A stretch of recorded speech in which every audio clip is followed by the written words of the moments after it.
ଅପେକ୍ଷା କରିକି ଅଛନ୍ତି ଜାଣିବାକୁ ଚାହୁଁଛନ୍ତି କି ଅନନ୍ତ ମହାନ୍ତି ଆସିବେ ତାଙ୍କ ସହିତ କିଛି ସେଲିବ୍ରେସନ୍ କରିବେ। ଆକ୍ଚୁଆଲି ହ୍ୟୁମାନ୍ର ଯେଉଁ ଡିପାର୍ଚର୍ ସେଇଟା ସମସ୍ତଙ୍କୁ ଆମକୁ ସେଇ ଯେଉଁ ହ୍ୟୁମାନ୍ର ଲସ୍ ଓଡ଼ିଶା ଯେତିକି ଫିଲ୍ କରୁଛି ତାଠୁ ବୋଧେ 100 ଗୁଣା 1000 ଗୁଣା ଆମମାନଙ୍କ ମନରେ ଅଛି, ସ୍ପେଶାଲି ଅନୁଭବ ଭାଇଙ୍କ ମନରେ ଅଛି। ଅନୁଭବ ହ୍ୟୁମାନ୍କୁ କେଉଁ ରେଞ୍ଜରେ ଭଲ ପାଉଥିଲା ସେଇଟା ମାନେ ମୋ ପାଖରେ କ'ଣ ଶବ୍ଦ ନାହିଁ ଯେ ମୁଁ କହିପାରିବି। ଆଉ ହ୍ୟୁମାନ୍ ପାଇଁ ଆଜିକା ଡେଟ୍ରେ ଯଦି ତା ନ୍ୟାୟ ପାଇଁ ତା ଜଷ୍ଟିସ୍ ପାଇଁ କିଏ ଷ୍ଟାଣ୍ଡ କରୁଛି ସିଏ ହେଲେ ଅନୁଭବ ମହାନ୍ତି।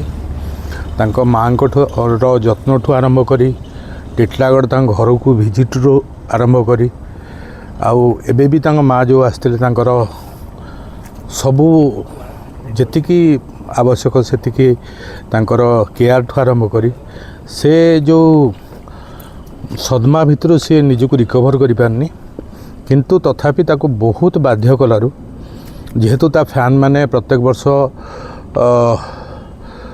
ସୁଦୂର କୋରାପୁଟରୁ, ରାୟଗଡ଼ାରୁ, ରାଉରକେଲାରୁ, ବ୍ରହ୍ମପୁରରୁ, ବାଲେଶ୍ୱର, ବାରିପଦା ସବୁଆଡ଼ୁ ଆସିକି ହଜାର ହଜାର ସଂଖ୍ୟାରେ ରୁଣ୍ଡ ହୁଅନ୍ତି।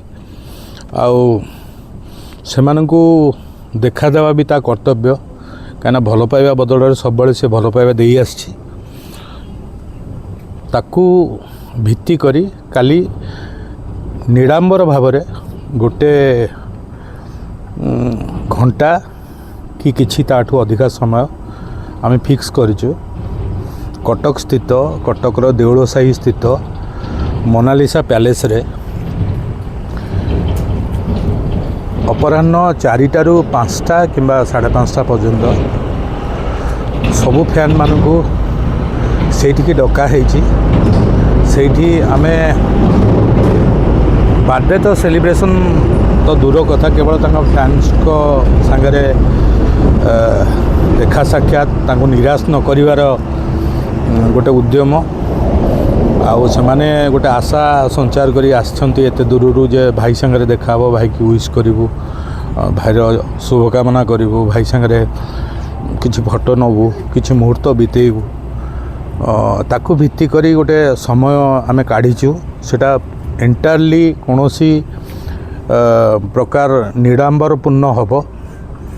ଆଉ କୌଣସି ତା ଦେହରେ ଆମେ ହ୍ୟୁମାନ୍ଙ୍କର ସ୍ମୃତିକୁ ବି ମନେ ପକାଇବୁ, ତାଙ୍କର ସ୍ୱର୍ଗୀୟ ଆତ୍ମାର ସଦ୍ଗତି ପାଇଁ ସେଠି ଆମେ ନୀରବ ପ୍ରାର୍ଥନା ବି କରିବୁ।